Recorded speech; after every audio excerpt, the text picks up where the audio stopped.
Hey, good morning, everybody. Right back at you. I'm a Bishua, man. Sorry for the wait, but I'm here with another video just to show you how we usually do things around here on the farm. So, the weather is broken. It's getting even more and more nice as the days go by. But I ain't gonna let this weather fool me because we're still in the wintertime, regardless even if we are on the southwest region of the earth or of the country, should I say. I'm not gonna let this weather fool me because it's February, man. It's got to be some more cold weather coming.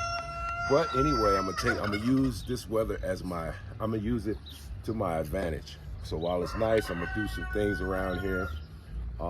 Later on, I'm gonna do another video of me smoking some chicken backs that that came from some of the chickens that we slaughtered earlier. Not early, yeah, earlier. No, like towards the end of last year. You know what I mean? So, they've been in the deep freezer for a few months. So I'm actually gonna go ahead and season them a little bit, smoke them, and get them ready for my, meals to come, if you will. Because I don't really just eat all of my chicken or turkey right away. I like to smoke it, put like a certain part or a couple pieces in a pot with some beans. I'm old school. Some beans and cornbread with some smoked turkey breaking down in the beans or the greens or whatever. You good to go. That's how I eat. You know what I mean? And that's how you make things last. But enough of me talking. I'm gonna get ready to go ahead and start feeding these yard birds. Yard birds as in turkeys and chickens. This right here is my main feeding area. This is where I feed. So as you can see, there's lots and lots of corn. I keep this built up because that way, I don't have a bunch of crazy birds chasing after me every time they hear a door open.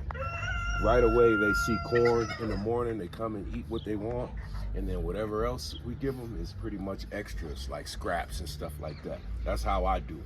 So the portion is getting lower, so I'm just gonna add a couple more scoops to this, and then I'm gonna give them another little treat, something that I got for them, and we'll talk about it. So I'll be right back.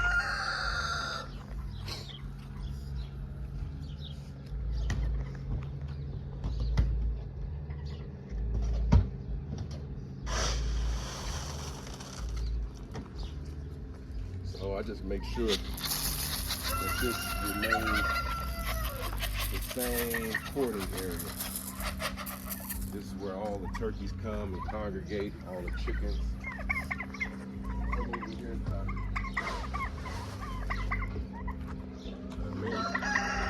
I like to have it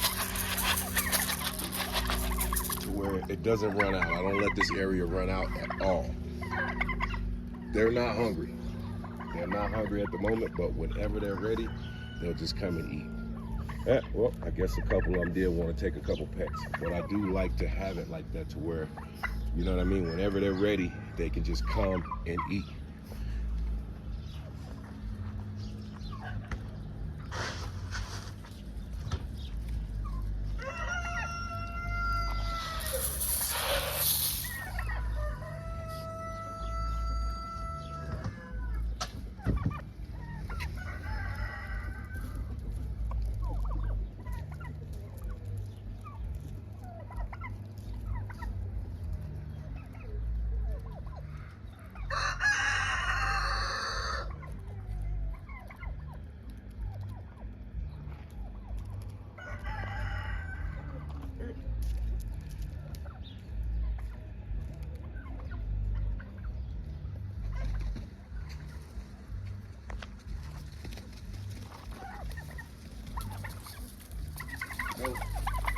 I don't know a bird on the face of the planet that doesn't like bread. So I do incorporate bread in their diet. Of course, the turkeys like to gobble up most of it, but the chickens come and get their fill too. They come and get their fill too.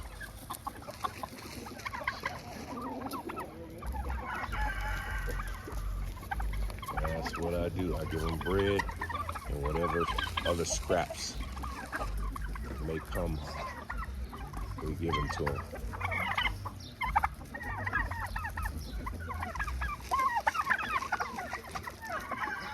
Every now and then I get scraps from the community centers, the friendly mom and pop restaurants, some of the storehouses that can't get rid of all of their food. I will stop by in the truck and pick up whatever is not wanted, and I bring it back to my birds. And yes, we eat our birds. That's the whole name of the game. That's why people farm, to eat their animals. It's always convenient when crap hits the fan, like it's doing right now. Got all these crazy situations that are taking place. If you watch the news and you pay attention to everything that's going on, at least the outer surface of things, because don't get me wrong, I'm not really deep into politics, but I do pay attention to the surface. And I know when some crap is about to go down. So therefore, I prep myself for those things. I'm not gonna talk about it, because that's not the type of channel this is. This is a homesteading channel. And we're gonna talk about homesteading, growing your own food from the ground, planting seeds in the ground and growing a harvest,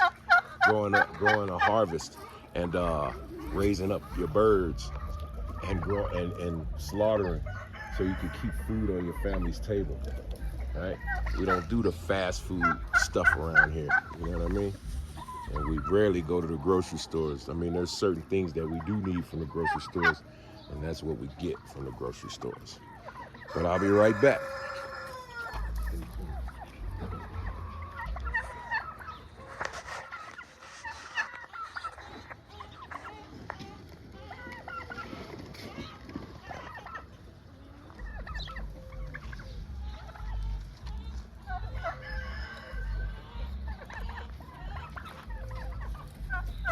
All right.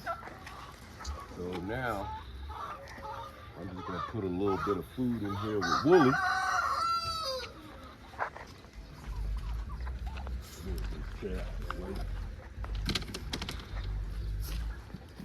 Ooh, look at him, he's ready. Good morning, Wooly. Let's just get Wooly a little something right here. Now, one thing you don't want to do is you don't want to overfeed your sheep, because they will get bloat. And bloat is basically it's like gas buildup, and it really hurts them. It can actually kill them. So that's all they'll get today. Stay focused on him. So y'all spend a little time with Wooly. You see Cutterbone is coming in to visit. He goes and visits everybody. And Wooly's gonna whoop his butt. And Lord willing, he gets the picture and gets on about his business.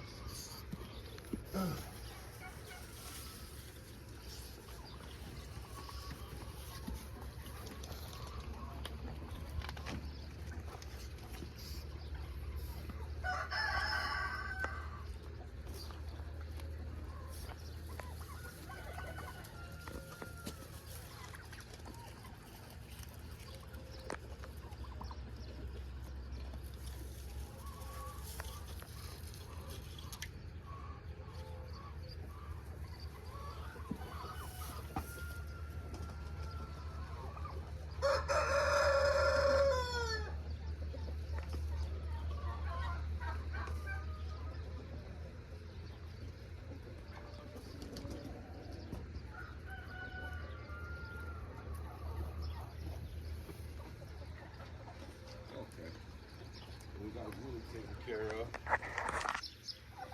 Now we'll come around and get some water for these guys. And this right here, this area right here, is just another prepping. I'm gonna get a garden going over here. But for now, if it's too cold, I ain't putting no seeds in the ground. What I'm gonna do here is just get these guys some fresh water. I'll say it now, as I've said it before, and I keep saying it. Always make sure your animals have fresh drinking water every day. It is very important.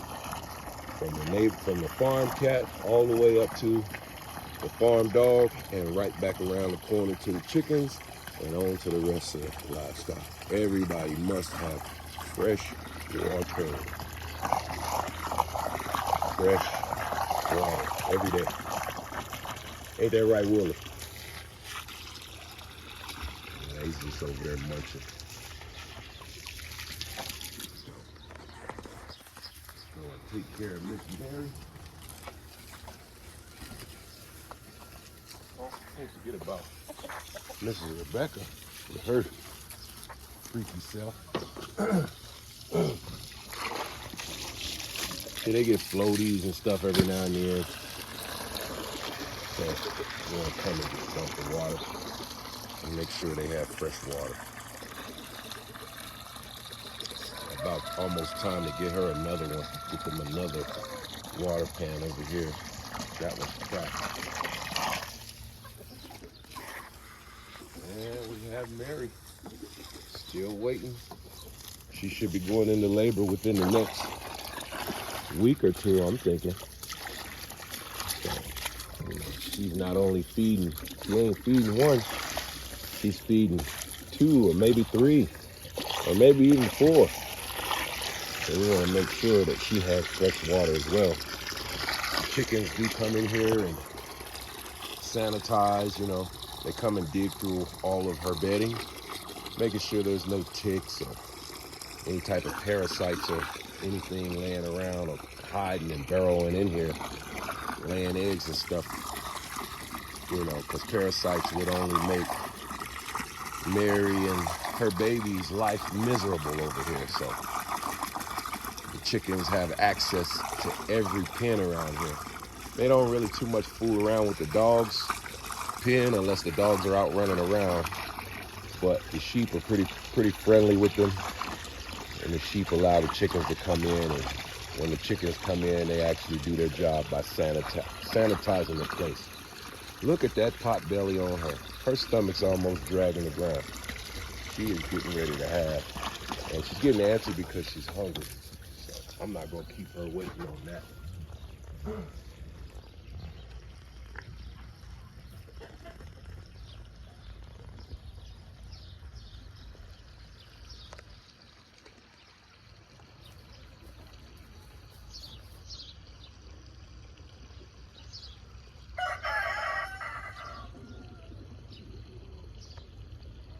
There you go, Mary.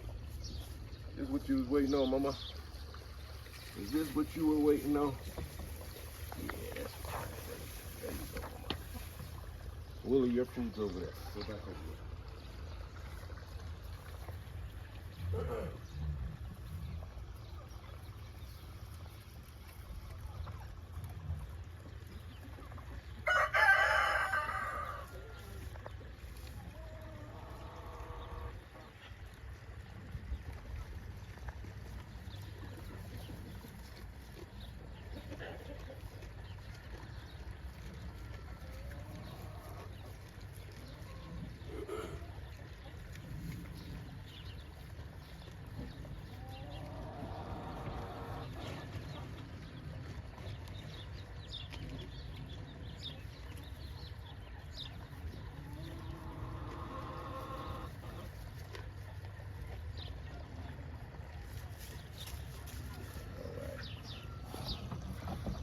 Smell it?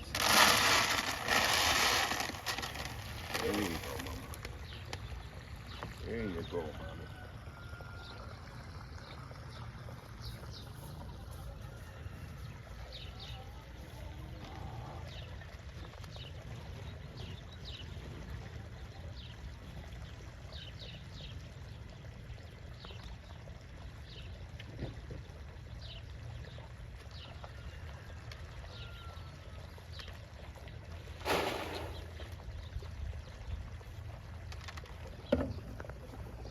Well, that pretty much does it for the feeding portion.